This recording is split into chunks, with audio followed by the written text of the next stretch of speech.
생활 속 법률 히어로 이승우 변호사의 사건 파일.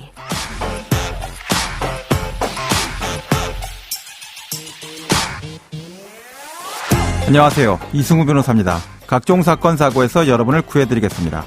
오늘 열어볼 사건 파일은 과학기술 인재 확보와 관련된 내용입니다.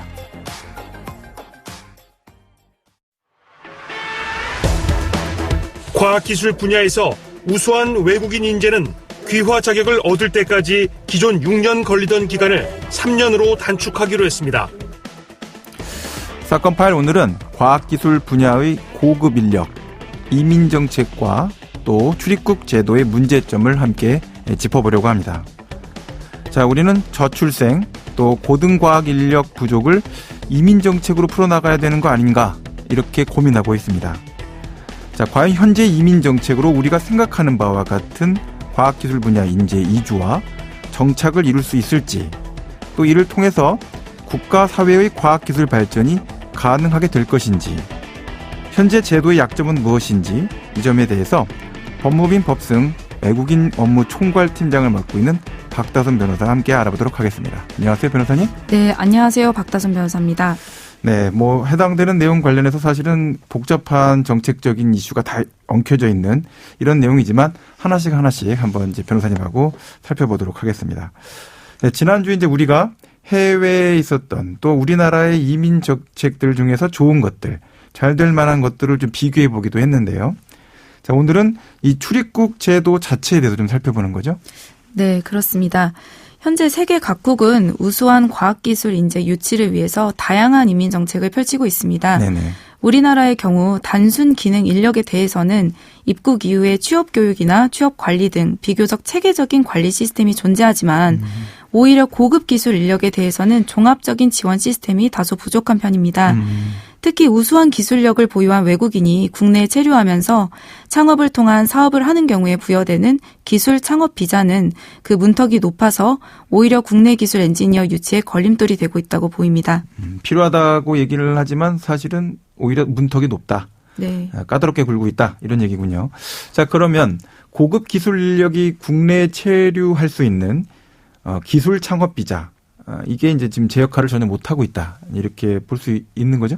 네, 그렇습니다.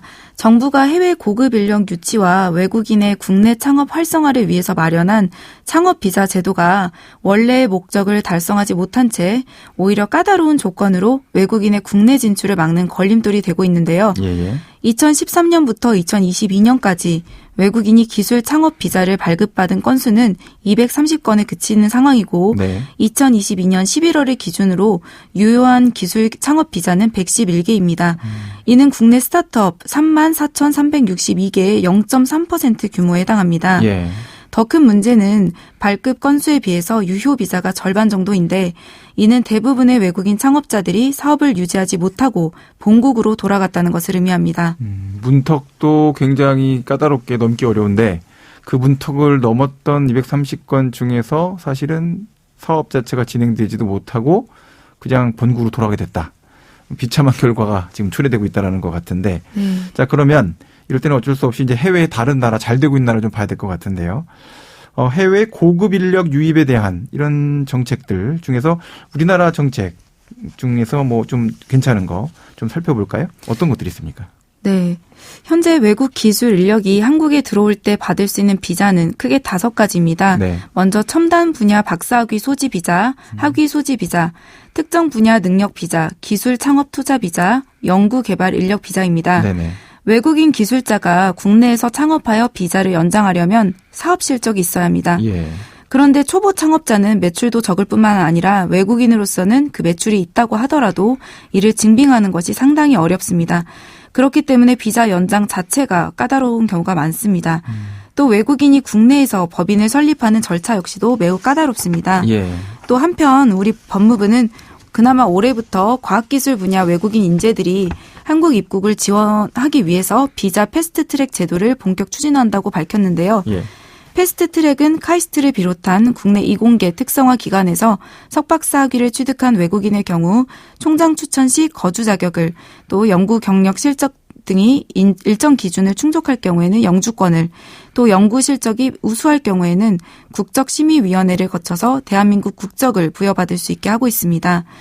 그래서 기존에는 외국인이 국내에서 석박사학위를 취득하더라도 영주권이나 국적 취득까지 6년 정도가 소요됐지만 이번 패스트트랙의 본격 시행으로 특정 조건을 충족할 시에는 이러한 학위 취득자들이 3년 만에 영주권과 국적을 취득할 수 있게 되었습니다. 네.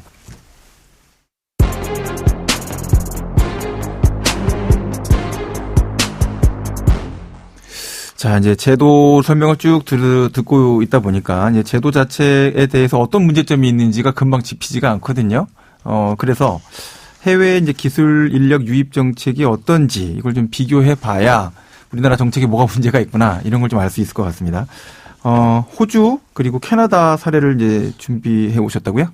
네, 먼저 호주의 경우 해외 인력 채용에 있어서 유연성을 부여해서 기술 인력에 대한 수요를 해결하는 데 기여하면서도 또 동시에 관련 산업 노조들과 협의해서 호주 내 구직자들의 기회 역시도 보호하기 위해서 레이버 어그리먼트라는 협약을 맺고 있습니다. 네네. 이 제도는 해외 인력을 고용하는 것과 관련해서 호주 정부와 고용주가 맺는 협약인데요. 예.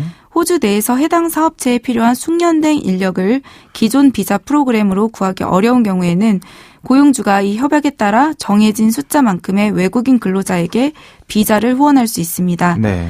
한편 호주 정부는 기술 인력을 안정적으로 확보하기 위해서 숙련 근로자들의 시민권 취득 절차를 간소화하는 방안도 마련하고 있습니다. 네네. 이에 따라 호주 노동시장에 진출하는 외국인 숙련 인력의 경우 임시비자에서 영주권, 영주권에서 시민권으로 더 쉽고 빠르게 전환할 수 있을 것으로 예상됩니다. 예. 또 호주 이민국은 특정 직업군에 속하는 학위 취득자 및 현업 종사자가 기술 심사를 통과하면 영주권 신청 권한을 주고 있는데요. 네. 해당 직종은 의사나 엔지니어와 같이 전문직뿐만이 아니라 요리사나 보육교사 등 200여 개에 이릅니다. 제가 들어봐도 이제 호주 쪽으로 의사 면허 가지고 이제 이주 가시는 분들도 많이 봤던 것 같고, 네. 호주 같은 경우에 영어권 국가이기 때문에 한국보다 유리한 측면이 좀 있지 않을까 이런 생각도 좀 들긴 하는데 캐나다 정부는 어떻습니까? 네, 캐나다 정부 역시 기술 인력 유입을 위해서 적극적인 노력을 하고 있습니다. 네네. 캐나다에서는 익스프레스 엔트리라는 기술 이민 프로그램을 시행하고 있는데 여기에 해당하는 직업군은 관리직, 의사, 엔지니어 등 전문직, 또 소방관과 같은 전문 기능인 등 50개 직종입니다. 네네. 이러한 신속 입국 이민 제도를 통해서 캐나다 정부는 자국 내 인력이 부족한 특수기술직과 고급 기술 인력을 적극적으로 유치하고 또 영주권을 신속하게 발급하고 있습니다. 이렇게 캐나다는 매년 연간 이민자 20만 명 중에서 30%에서 40%에 해당하는 6만 명에서 8만 명 가량의 기술 인력을 받아들이고 있습니다. 네. 자, 이렇게 이제 인원을 받아들였을 때 캐나다나 호주 같은 국가는 이제 방문을 해보면 사실은 굉장히 다양한 국가, 특히 이제 중국에서 오신 분들도 그렇고, 뭐 동남아시아 지역에서 오신 분들도 그렇고, 다양한 국가의 국적 사람들이 특히 시드니나 또는 뭐 밴쿠버, 토론토 이런 도시를 가보면 뭐 다양하게 섞여 있다 이런 느낌을 딱 받거든요. 네. 이제 한국 같은 경우에 서울이나 또는 뭐 경기도 지역 중에 특수 어떤 지역을 제외하고 났을 때 우리가 이런 고등 인력들이 만약에 활동하고 있는 것을 말씀하신 것처럼 노동조합 같은 데서 잘 받아줄 수 있을까요? 굉장한 반발이 있지 않을까요? 고의 임금을 받을 수 있는 일자리를 안 그래도 서로 경쟁하고 있는 구조인데. 네, 이거는 일단 해외 선진 이민국들의 경우에는 그러한 문제를 해결하기 위해서 각각의 지역별로 다양한 제도를 운영하고 있습니다. 네네. 그래서 이러한 우수한 인력을 유치하기 위해서는 안정적인 연구비 지원, 그리고 신분의 안정성 보장, 또 충분한 급여 지급 등을 통해서 각종 유인책이 필요할 것 같습니다. 그러나 이 국내의 지원 수준은 말씀하신 것과 같이 수도권 이외의 다른 지방자치단체들의 경우에는 이러한 지원이 현실적이지 못한 측면이 있습니다. 예. 따라서 각각 지자체별로 이러한 우수한 기술 인재를 유치하는 다양한 프로그램을 실시한다면 골고루 지역의 발전을 통한 여러 가지 인재 유치가 가능할 것으로 보입니다. 네. 지금까지 박다선 변호사와 함께했습니다. 오늘 말씀 고맙습니다. 네, 감사합니다. 생활 속 법률 히어로 이승우 변호사였습니다. 내일도 사건에서 여러분들을 구해드릴 사건 파일 함께 열겠습니다.